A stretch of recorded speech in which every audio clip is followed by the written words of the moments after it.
Assalamualaikum warahmatullahi wabarakatuh. Selamat datang di channel Tenis Ado. Nah, kali ini gue mau membahas soal spesifikasi raket tenis untuk teman-teman pemula yang ingin membeli raket baru tapi bingung bedanya satu dan yang lain apa. Nah, sini insya Allah gue bisa bantu. Jadi yang pertama, di hadapan gue ini ada dua raket personal punya gue. Satu Babolat C-Drive ukuran 105, satu lagi Yonex V-Core ukuran 100. Nah, bedanya apa sih antara 100 dan 105? Jadi 100 dan 105 itu adalah ukuran luas area dari ini nih, mampangnya nih, 105 inci persegi, 100 inci persegi.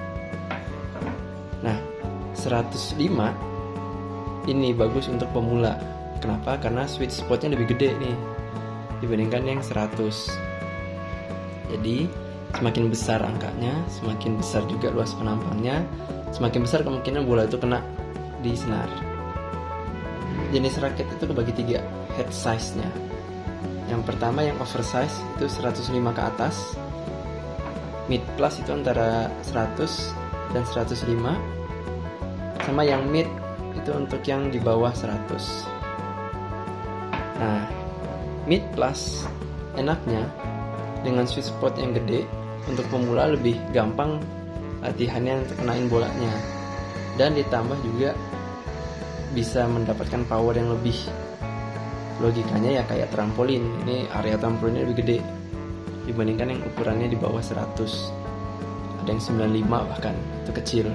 Tapi yang ukurannya lebih kecil biasanya bisa mendapatkan kontrol yang lebih. Kenapa? Karena efek trampolinnya tidak terlalu besar.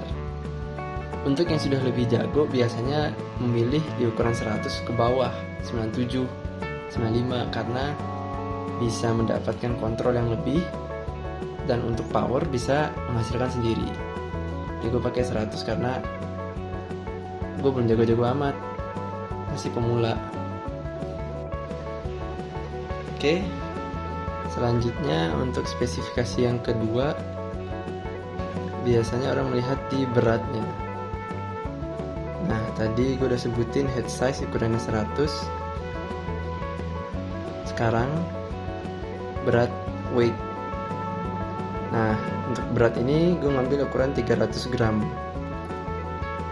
Sedangkan untuk yang Babolat beratnya ini di 265.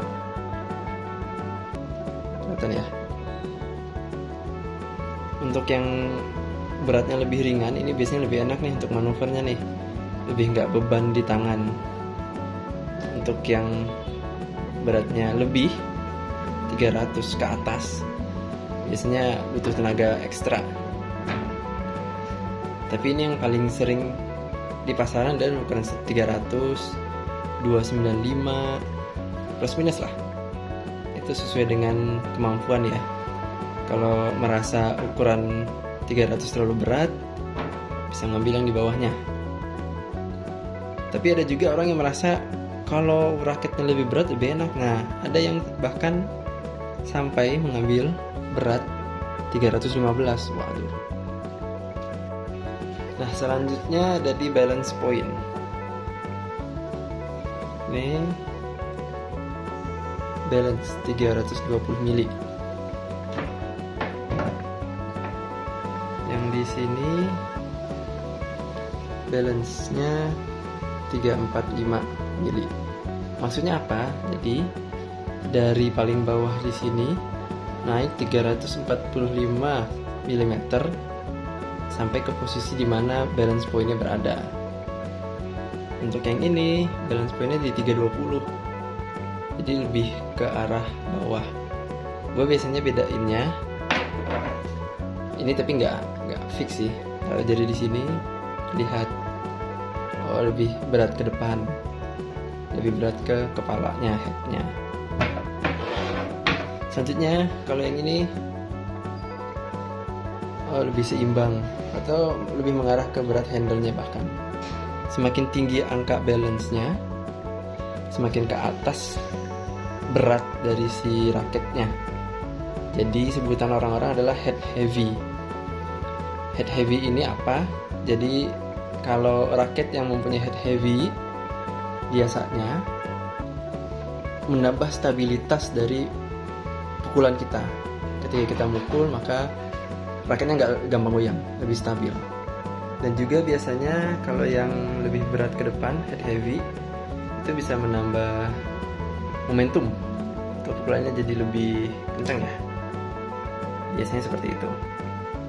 Kalau yang tidak head heavy atau head light, biasanya karena bebannya lebih banyak di handle, manuvernya jadi lebih gampang. Untuk yang suka volley atau kalau main double sukanya di depan, nah yang berat di handle ini lebih enak nih, karena lebih tidak susah kita untuk bermanuver. Nah, ada juga nih yang perlu diperhatikan, yaitu grip size, ukuran dari grip ini sendiri. Karena Anda bisa dilihat di bawah sini nih, nomor 2, ukuran nomor 2, atau di sini juga ada tertulis nih,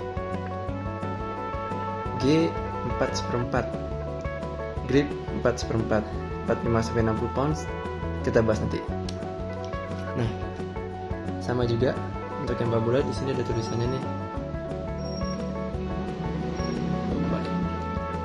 Ada tulisannya nih, nomor 2, 4/4. Artinya apa? Nah, itu adalah ukuran dari si gripnya. Biar kita tahu ukuran grip yang pas gimana, ini kita bisa ambil raketnya, kita pegang, dilihat di sini jaraknya, kurang lebih 1 jari masuk. Ini ukuran yang pas. Kalau ternyata terlalu gede, kesusahan tangan kita untuk megang raketnya. Kalau terlalu kecil, nggak muat ini jari telunjuknya, nggak nyaman jadinya. Jadi nyari ukuran grip yang ketika dipegang, ini ada kurang lebih 1 jari masuk di sini. Wah, tidak terlalu besar, tidak terlalu kecil. Itu untuk grip size. Oke, selanjutnya setelah balance di sini ada main cross. Main cross ini adalah jumlah senar di main dan di crossnya. Main itu apa? Main itu yang vertikal. Ini main dari atas ke bawah. Cross itu yang horizontalnya. Di sini ditulis 16-19, berarti 16 yang main, 19 yang cross. Semakin tinggi angkanya, maka sebutan orang-orang semakin dense dari si senar ini. Jadi kerapatan antar senar ini semakin rapat. Tapi kalau semakin sedikit angkanya, 16 banding 16-18, itu ada, itu semakin open. Nah, untuk yang open spring pattern 16 banding 9 kayak gini ya, biasanya bisa mendapatkan power yang lebih dan juga spin, karena ada ruang untuk si senarnya bergerak naik turun. Sedangkan yang lebih dense, biasanya sini ada yang bahkan 18 banding 20, itu biasanya untuk kontrol. Jadi ya tergantung pemilihan teman-teman aja mau seperti apa. Nah, tadi nih yang ada tulisan 45-60 pounds. Nah, ini sebenarnya kemampuan raket untuk menahan tegangan dari si senarnya. Ini ya. Oke, mungkin segitu dulu untuk videonya. Terima kasih untuk teman-teman yang sudah menonton. Kalau mau membahas sesuatu boleh dibahas di kolom komentar di bawah. Jangan lupa nonton video yang lain. Seperti di sini, beberapa video pertandingan gua dengan teman-teman di ILTL. Sampai bertemu di kolom komentar. Assalamualaikum warahmatullahi wabarakatuh. Cheers.